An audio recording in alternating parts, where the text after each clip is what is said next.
Yo, without a test, there is no testimony.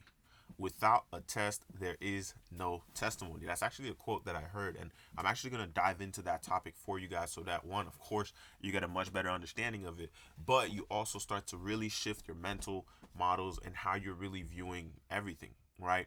And you know, the quote is from one of my clients slash business partners, and even with the way he stated the quote, right? Because he was on a trip and he was traveling through a few different cities, and I'll kind of read what he said and then I'll go into it for you guys. So it goes, without a test, there is no testimony. Don't let one bad day trick you into believing you've got a bad life, right? Life happens to everybody, and so without a test, there is no testimony. Sometimes you've got to hit rock bottom in order to pop back up, right? That's where the magic happens. That's where the growth happens. And, I added on to it. Not everyone can get back up, but you must get back up. There's no crime in falling. Just don't fall down and stay down, right? You got to learn the way to win, but, you know, you really have to not learn how to accept to lose. You don't want to learn to accept to lose. Let me change that, but don't learn the way to accept to lose. And before I really get into this and really start to go on a rant, not a rant, but a positive conversation with you guys. My name, for those of you that don't know me, my name is Duno Clenor, and I'm here to help winners win. So if you're a winner, that means you hate losing, right? And so winners focus on elevating their lives and they want to become more financially free. If that's you, continue watching, right? And before I continue on with the video, I'd really like to go over what's called the gentleman's agreement. So if you've watched two or more of my videos and are enjoying the content, please subscribe. So now let's get back to the main topic of the video. So without a test, there is no testimony, right? You guys have probably already, depending on how old you are, if you're at least 18 years old, if you're at least 25 years old, if you're at least 30, 35 years old, you've definitely gone through some tests in life and you've come out on top. Sometimes you probably didn't come out on top, and maybe you didn't come out 100%, right? Maybe you went to something and then you came out and now you're 50% of who you used to be, right? But you got to really start to understand that without these tests in your life, without these types of tests, mental test, physical test, financial test, relationship test, right? Mental test, like to see how tough you really are. Without these different tests in life, you're never really going to have a testimony for you to share the story, right? Like, even though I'm 22, I've already gone through quite a lot of mental stress, not stress, mental tests to test my mental resilience, to test my mental toughness, to test whether or not I really want the things that I say I want, to test whether or not I'm really about what I say I'm about, right? So I've had countless tests already, and a lot of people will have had those tests already, right? Like, especially if you're 18, especially if you're 25, especially if you're 30, 35, right? And of course, if you're in your 40s, you're definitely going to have been through quite a lot of tests, right? But for young people that are in their 20s right now, like, you probably have not gone through as many tests as you need to. You've probably lived a pretty easy life. Like, if you're watching this YouTube video, you've most likely lived an okay life where life wasn't as stressful, right? Like, I'm coming from Haiti. Like, I left Haiti at 7 years old. And when I came here, I thought I was living an okay life in Haiti. But once I didn't know it was a third world country. You don't know these types of things. But once you travel out and then you're like, whoa, okay, so the life I was living back there, it wasn't as sweet or as good or whatever as I thought it was, right?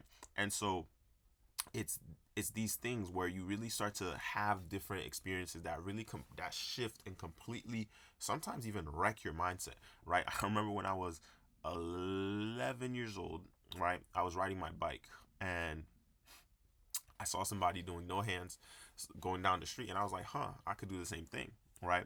So I start going down the street, no hands, and I'm speeding and I'm speeding and I'm speeding, and I'm like, it's working, it's working. Now, I want to use this to show you guys the sidewalk. So this is the sidewalk, but let's say the sidewalk kept going, right? So sidewalk keeps going, but there's a little bump. So it goes like this, right? So my bike is coming, I'm coming, I'm coming, no hands. And then I hit this bump right here. Boom. And then, let me literally show you guys what happened. So these are some cufflinks, right? So cufflink. I'll put these like that. That way it looks decent for you guys so you can get a better better viewership example. So I hit the bump of the sidewalk and I start spinning in the air. But the green one is me, the pink one is the bike. Green one is me, this like purplish pink one is the bike. So boom, I go flying, the bike comes with me, right? Now I land, right? And as I'm landing, the bike is still coming with me, right? So you can see this. So I'm going, but the bike is with me. I land, and let's say this is the handles of the bike. One of them, boom, right here into my left, right into my left kidney. Now, for some of you that might be a little bit squeamish, you know, my kidney is split into three pieces, right?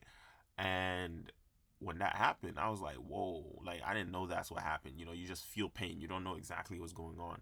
Um, and it was bad. Like I still got the scars to this day, like the surgical scars. I still got the puncture scars and all that stuff. Like it's still crazy to this day. And I remember being in the hospital. I was in the hospital for 4 months, right? So school just started from September 14th, 2011 to January-ish, right? So I got out of the hospital around like late December, and then January I had to go back in for like a final like check and all that stuff. And throughout the whole time I was in the hospital, it was really testing my mental. Now, of course, I'm 9 years old, and I always, to me, I know I've been pretty aware as a like I've been a intelligent, pay attention, notice everything. Like that's how I've been. Like I've noticed everything ever since I was like pretty young. Like I noticed stuff. I paid attention to stuff, and I was pretty intelligent for my age. So I've always kind of been this way at an early age. And so while I'm in the hospital, I'm having these mental tests. Like family calling me from Haiti, calling me from this location, wondering whether or not I'm gonna survive this and that, right?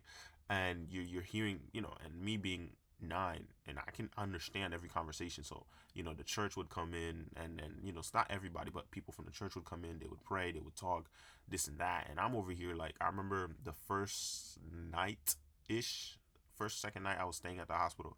My dad was there, and the guy's house that we were living at. So he was there with my dad, and the doctor was there. And I looked at the doctor. I was like, "Yo," I was like, "Pray for me." And then I didn't say it like that, but I was like, I don't know how. I don't remember exactly how I said it, but I know I was like I was like looking at him. I was like, "Yo, like, pray for me," to him. And then he told my dad, and my dad and the guy, he's passed. So the guy passed during COVID. But my dad and that guy, they both, they were there with me. They prayed for me for a little bit, and then um, it was an interesting moment just that first night where I was like, "Yo, I thought I was gonna die," right? And then let's say a month goes by. Every day for the next 3-ish months, right, from September to like October, November, December, every single day, a doctor would come in, and it's like think about this, like I'm a small little 9-year-old kid, so this big black African doctor would come in, right? And this man would literally with a needle every day, like boom, taking blood, taking blood, taking blood, taking blood, taking blood, taking blood, taking blood, and I'm over here like, yo, what's good? Why is this man coming every day? I started to hate him coming in every day, because at some point I'm like, why do you need to keep taking blood? Like, it's like I don't remember exactly what my blood type is. So if I have like that rare blood type, I feel like that's why they might have been taking my blood all the time. They kept taking it.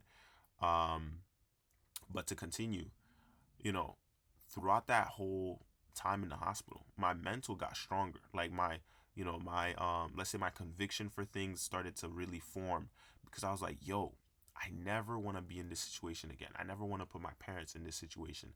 I never want to put anyone I know in this type of situation. And if someone I know is in this situation, I want to be able to take care of everything. Because I also remember the hospital bill was pretty, like, it was pretty taxing, and I did not. I was like, yo, what? That's the hospital bill? I don't remember what it is now, what it was now. Like, but at the time, I was like, yeah, damn. Like, now my parents are gonna be, struggling to pay this and struggling to do that and this and that, and it started to really build that conviction where I'm like, yo, I need not need to step up, but like I need to make sure something like this never happens again. And if it does, it's automatically taken care of, right? The best treatment, the best care, the best everything, you know. And I remember even when I was going to go into surgery, I think I had 4 surgeries. Yeah, 3 or 4 surgeries. I don't remember yeah, it's 3 or 4. And each time they're about to put me under. Like I remember the first time when they were giving you the oxygen mask, the amnesia mask, whatever the, the gas that puts you to sleep is. Um, I'm over here like, what is this? The lady was like, oh no, it's gonna help you. I forget what some like it's gonna help you sleep. I'm like, oh okay.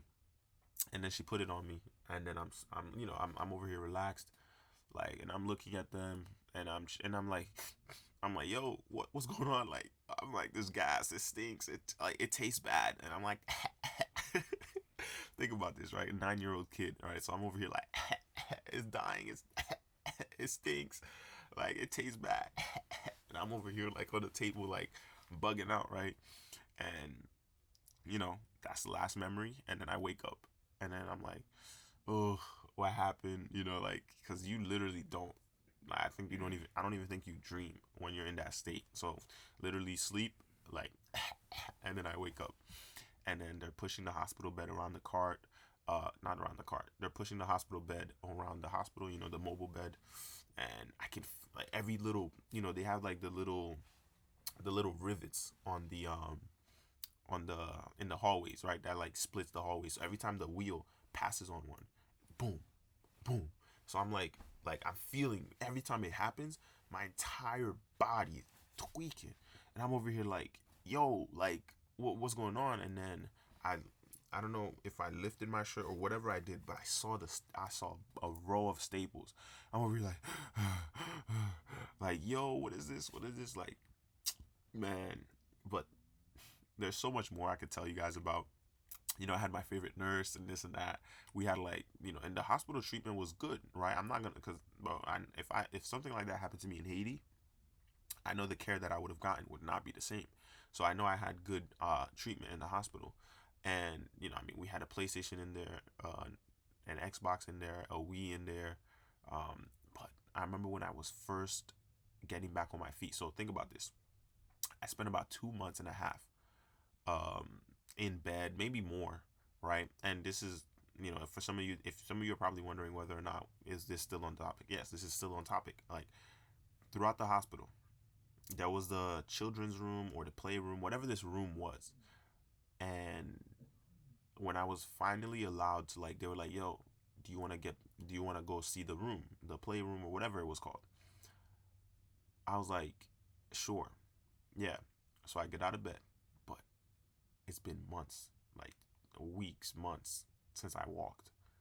So I'm up, and you guys have seen some movie scenes like this, where you're holding the thing, the thing that has like all the IV needles that are in you with the tubes that are like, I'm holding it, and I can't get up, and I'm like, yo, what?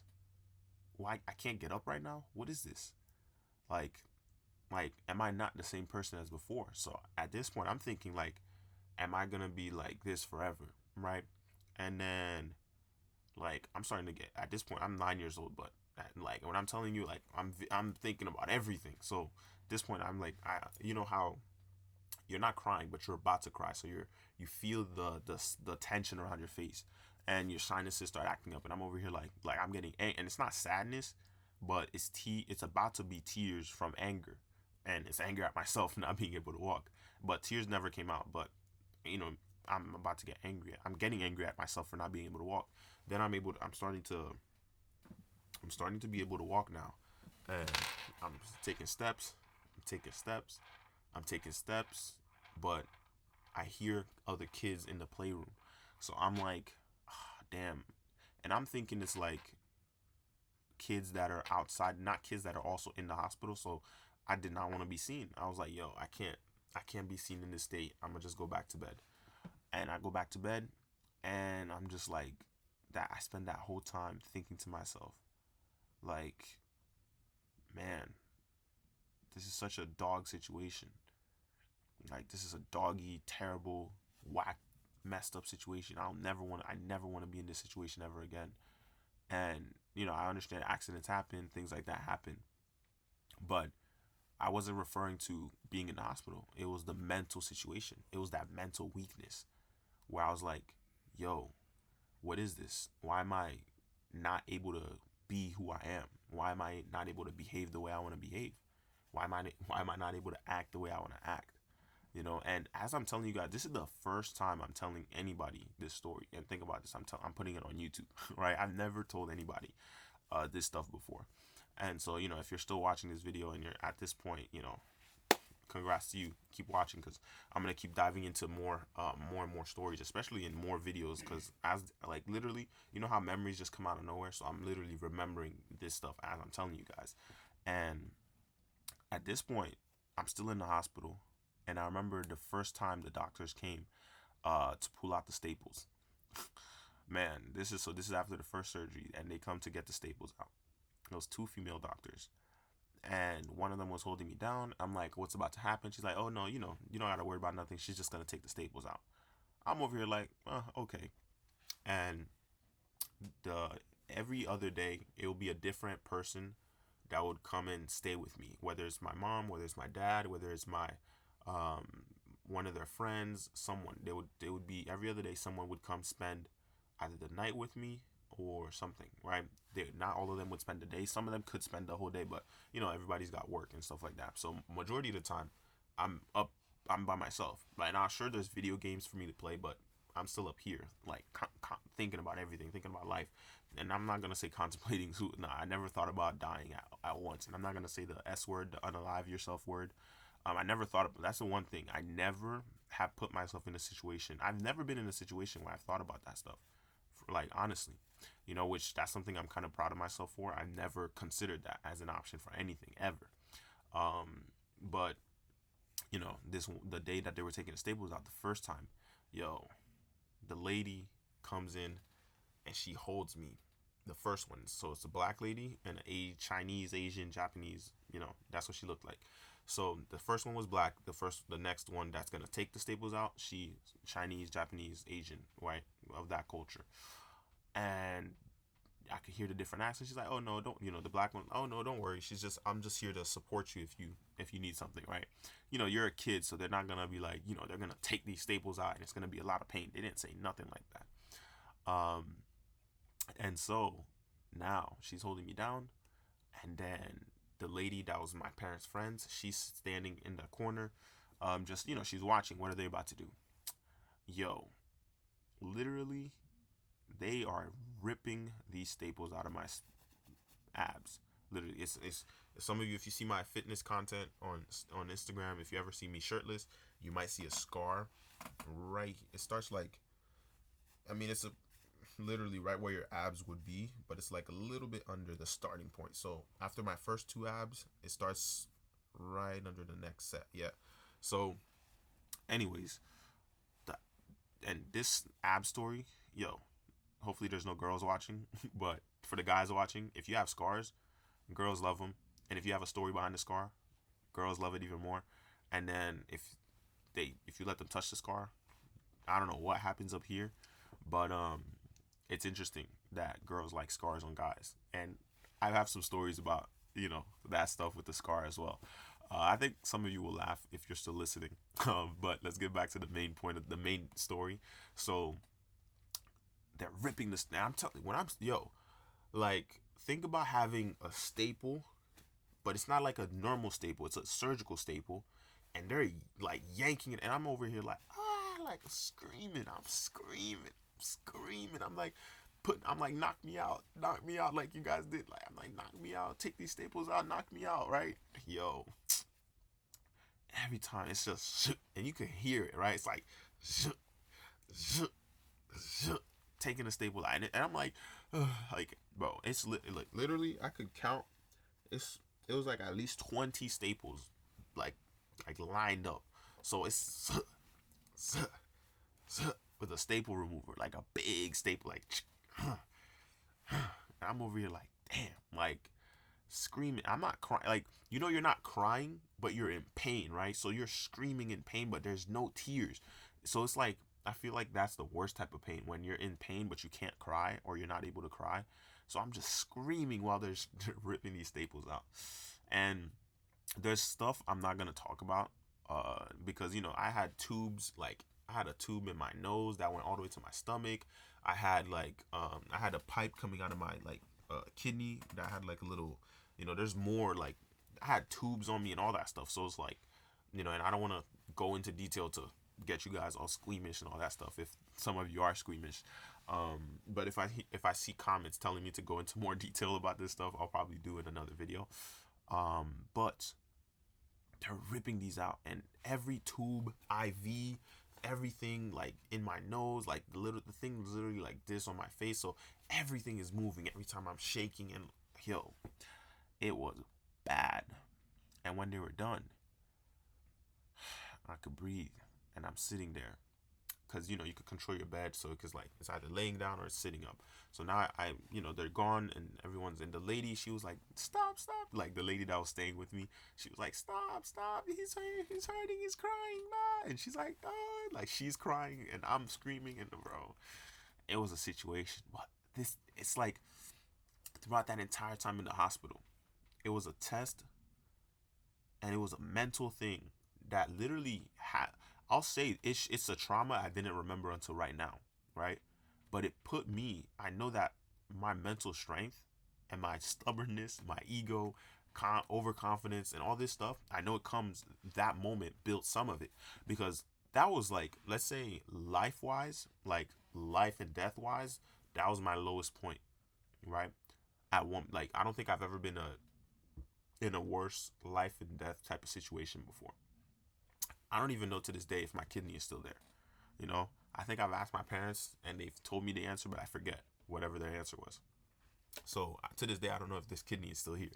But it's like, think about that story that I just told you, and how I couldn't walk. I couldn't do this. There was a point where I couldn't even reach for the things that I wanted because my body was so frail. I literally thought I was gonna die.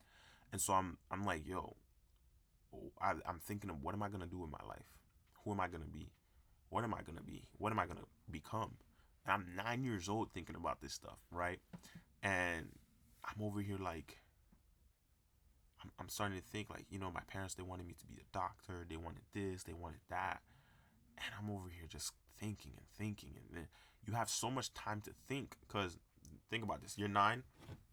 Phones weren't really a thing yet, right? Like, at least for kids having phones, right? I didn't get my first phone until, like, my first phone by myself until I was in high school, right? The first phone I got was like in 8th grade, and I had to share it with my siblings, right? But I didn't get the first phone I really had for myself was when I was in high school. And throughout that entire time, I I'm being challenged mentally, and it's not a physical challenge because I could walk, but the mental, like, I'm over here. Why? Then I'm finally, and then one day there's nobody there. I'm like, yo, I'm gonna get up and go to the bathroom. And I've used the bathroom, but it was like a wheelchair or somebody that's there. They would have to help me go to the bathroom. But it was one night or day where nobody's there. And yo, the nights at the hospital, you're by yourself. It's cold. It's a bed. That's it. You can call the nurse if you need something. The hospital food isn't even like food you want to eat, because you think about this. I have a tube in my nose that's like flushing my stomach or something like that. So they only feed me soup and stuff, like literally water, soup, water, right? There's no hard foods, and maybe some jello, like, but no hard food, because the surgery and my kidney and this and that, right? So I couldn't eat anything of like protein, nothing like that. So it made my body even weaker. And so one of the days, I'm like, yo, I'm getting up and I'm going to the bathroom. Not because I needed to use the bathroom, but I'm getting up and I'm going to the bathroom. I get up and I go to the bathroom. And I'm starting to, like, at this point, I'm starting to realize, like, yo, okay. So my mind controls me. It's not, my body is, it's not about the state of my body. It's my mind. So I'm like, okay, let me walk around the room. I walk around the room. Now, think about this. I have to still walk with, like, because it's not like the tubes are long, right? So it's like I still gotta like move with the thing. But I'm walking. I'm like, say no more. Then the next day, I go to the game room. I was expecting kids to be there. Nobody was there. I just thought it was like a big game room with a bunch of and a bunch of like blocks and kid stuff. And then um, like, okay, I passed the test. Whatever test this was, I passed that test. And that built a level of mental strength that I still have to this day, where if I want to do something, I'm going to do it. Right. And so and imagine I was 9 years old, and I have a lot more stories that I can dive into, relating to just that mental resilience, that mental fortitude, right? If that's the right word. And it's situations like that that make you, when you're at a low point, right? So like I said, right? So not everybody can get back up, but you must get up, right? There's no crime in falling, but just don't fall and stay down. You got to learn the way to win, but don't learn the way to accept to lose. You do not want to learn to accept to lose.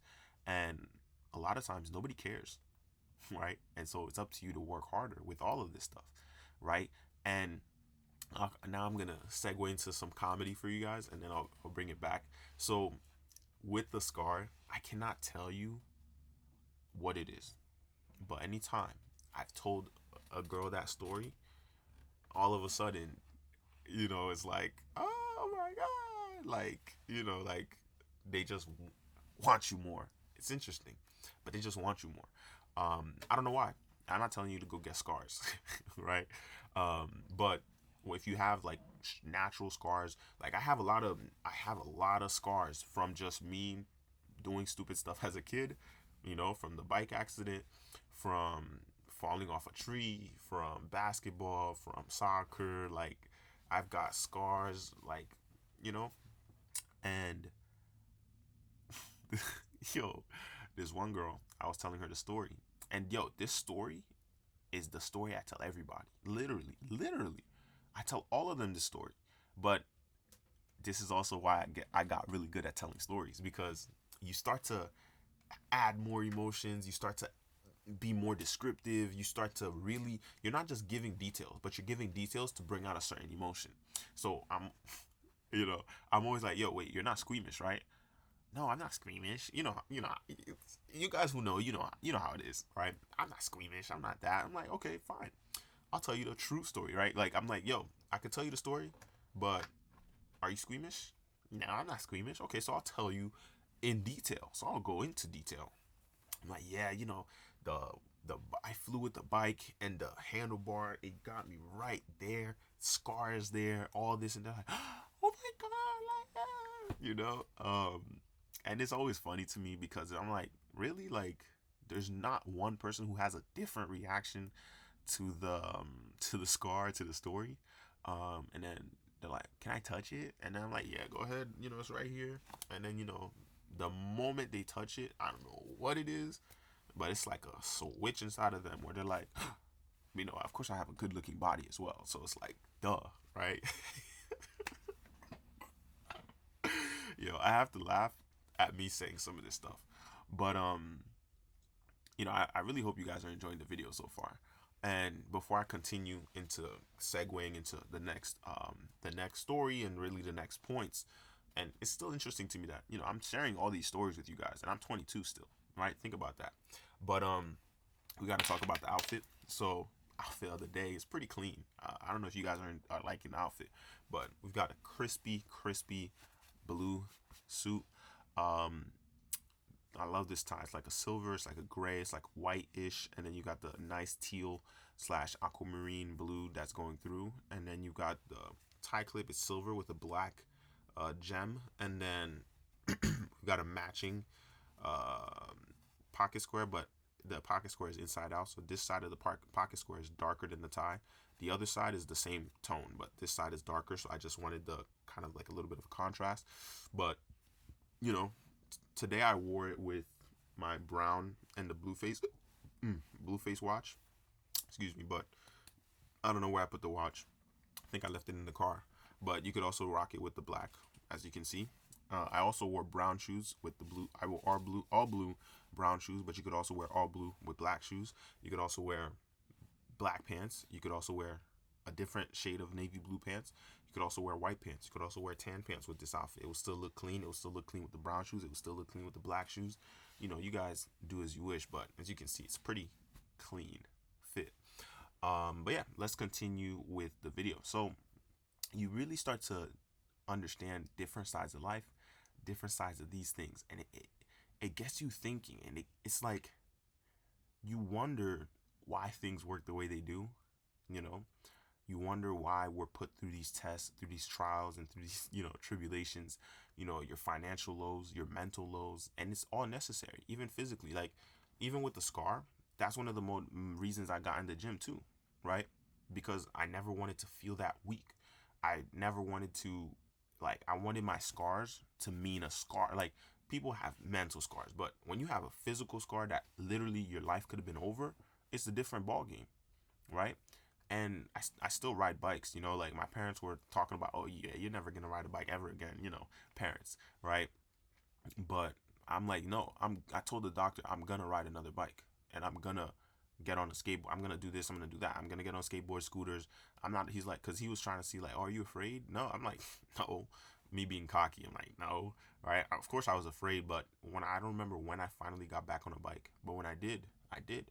Because for the first time I got back, I was, you're thinking. And then the first time I did no hands again, it was after a while, right? But I did it, and I mastered it, and I got really good at it. And so now I do it whenever I want, right? I remember I did it one time, and I was riding through a cemetery, and literally, boom, I don't know what happened. I was going too fast. The thing started to, the handlebar started to, and then I go flying off of it, literally like. But when that happened, the first thought I had was, oh, you're, it's not PTSD, but the first thought I had was, oh shit, I had a bike accident, right? Let me chill out. Um, but experiences like that, they really start to push you into different states of mind. They really start to push you into, literally, you start to find different triggers to push yourself, different motivations, different reasons to do what you're doing, different reasons to keep going, right? And me remembering this story, me remembering all this stuff is helping me right now understand that, yo, I got to step it up, because there's promises I made to my younger self that I got to keep. But I also know that if younger me was looking at me right now, he'd be smiling. And I'm not even where I want to be yet, right? And so you got to understand, like, without a test, there is no testimony. Without a test, there is no testimony, right? So again, don't let one bad day, one bad situation, one bad moment, one bad experience, whatever, don't, like, that. I could have stopped riding bikes. I could have stopped. Like, think about it. I rode my bike across the highway to go see somebody, right? Most of you watching this video probably would never do that ever, but I did it because I'm that's me. I want to do something. I'm gonna do it, right? And it's like, you gotta understand, it's necessary, right? So don't let one bad day, one bad experience, one bad moment, even with a girl, with even whatever it is, don't let that one bad thing trick you into believing that, oh, it's over. There's no more opportunities. There's no more chances. Oh, my life is bad. My life is terrible. My life is this and that. I remember one of my other, like, let's say one of my biggest mental lows was, I think I was like 12, 11, 12, and we were living in an apartment at the time. So we just left the house that we used to live at, and it wasn't like a house that we owned. We were living at the downstairs portion of, somebody's house. And, we knew them, like, they weren't, I want to say neighbors, but they let us in, like, they let us stay with them, because we were just coming from Haiti and New York, so that's where we were staying for the bit. And then my dad got an apartment for us, and then after the apartment we got the house that that they own now. And so from there, I remember I had one of my biggest mental lows. Like, I'm telling you, like, it was a low where part of it was jealousy, right? And the other part of it was like, yo, like, I need to, like, it taught me life, right? I think I was 11 or 12, and it taught me life, literally. Because as a man, you just have that realization at one point. Some people have that realization way later. I had it at 12 years old, and I'm also the oldest sibling. So the house had these stairs, right? And so literally you have to open the door to go to the apartment. You have to open the door to go up the stairs, and then you have the other rooms, which was, you know, our bedrooms. So me and my brother had one room, my sister had her own room, and then, you know, when you go down the stairs, you have my parents' room, and then after that, you have the living room. So it was like a 2-story apartment, um, and and it was like a two family house, but we were like the upstairs, and then the upstairs had another upstairs, so the attic, right?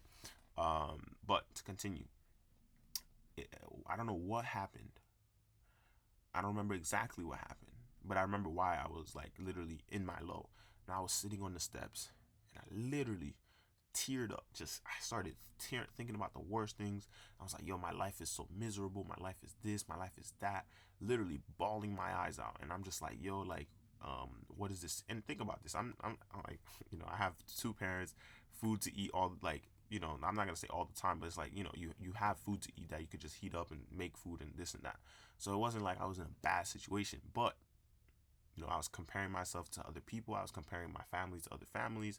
I was comparing, you know, my siblings to other siblings. I was comparing myself to my siblings. I was comparing, you know, the, let's say, the quote unquote love and this and that my siblings were getting from my parents that I wasn't getting. I was getting I was comparing like the stuff they would get away with that I wouldn't get away with. So, you know, like you're 12 years old. So those are the things you're thinking about. And I'm over here like, damn, like I'm thinking about all this stuff. And again, this is a situation where I could have thought about, you know, offing myself, but I didn't. I never thought about that ever once. And I'm just like, damn, why am I so miserable? I'm never gonna not be miserable. And it hit me. I stopped crying. I was like, oh, this is life. This is gonna be life for the rest of my life. So I might as well pick myself up and get used to it. And what happens? The next year, I start selling candy at school. And guess what? Because now I'm like, yo, I'm gonna get the things that I want. I don't need other people to get the things that I want for me. So I start selling candy. And then I get into entrepreneurship. And, you know, this story could go on for longer and longer. And so I'm telling you guys, like, the mindset I have now was built at an early age. Like, literally built at an early age. And so, you know, that moment, I could have let that moment carry into everything. I could have let that moment be like, oh, I have a bad life, I have a terrible life. But life happens to everybody. And, you know, without a test, there is no testimony. You know, sometimes, you know, and I'm going to read the quote again. Sometimes you really got to hit rock bottom in order to pop back up. And that's really where the magic happens. That's where that mental growth really happens. The personal growth, the financial growth, the physical growth, all of it. That's where it happens. You have to hit rock bottom at some point. And of course, not everyone can get back up, but you must get back up. You must get back up, right? There's no crime in failing, in falling. Just don't stay down. Don't fall and stay down. You got to really learn the way to win, but don't learn the way to accept to lose. Because again, nobody cares. And so you have to work harder. Opportunities are going to come and go, but you have to take advantage of them or miss out. And that's always going to be up to you. There's always an opportunity to bounce back. There's always an opportunity to pick yourself up, but you must perform, right? Because effort bends time. And as effort bends time, you got to learn to not be satisfied with your current situation. You got to learn not to be satisfied with who you currently are. You need to always want to be better. You need to always want to improve. It's absolutely necessary. You know, you really need to really be about what you say you're about. And this is something I always say, you know, you be about what you say you're about. And if you need people to support you, you most likely are not going to make it. And so a lot of times you just got to let people talk, right?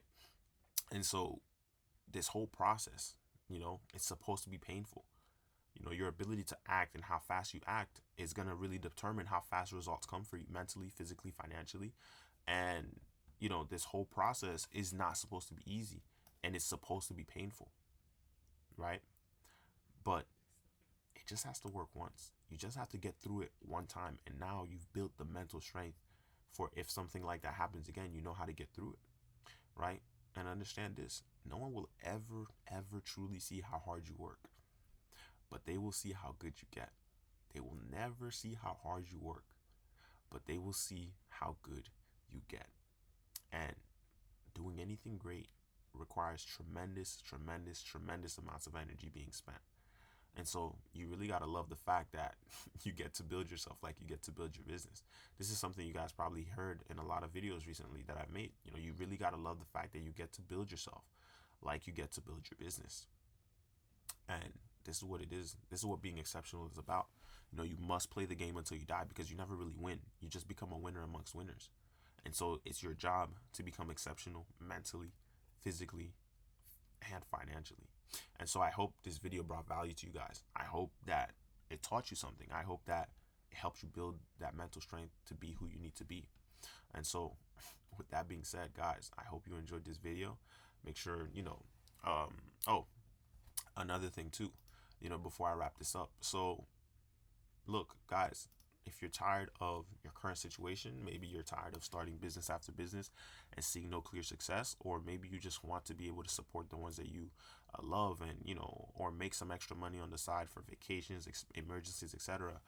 One, make sure to hit that subscribe and share this with a friend. And next week I'm going to be launching a community that you guys are going to be able to take part of, and you're going to be able to ask all your questions. You're going to be able to network, and you're going to be able to chime in on all our weekly live calls and really help you get to that next level mentally, physically, and financially. So with that being said, make sure you guys hit that subscribe and stay tuned. I'll see you on the next one.